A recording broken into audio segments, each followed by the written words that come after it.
শুভ সন্ধ্যা বন্ধুরা, কেমন আছো? আশা করি ভালোই আছো।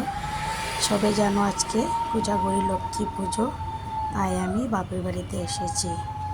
আলপনা দিয়েছে ভাইয়ের বউ, আমি দিতে পারিনি অসুবিধার কারণে। তাই এই যে ভাইয়ের বউ আলপনা দিয়েছে, তোমরা দেখো কেমন হয়েছে বলবে তো।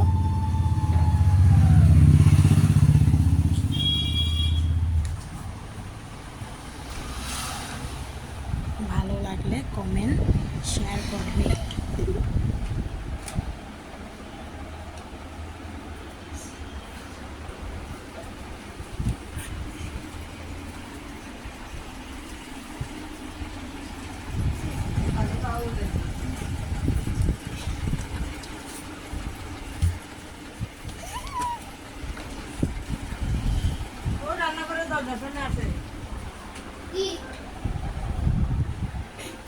ওকে বন্ধুরা, লক্ষ্মী পুজো সবাইকে শুভেচ্ছা জানাই। বাই, শুভ সন্ধ্যা, ভালো থেকো।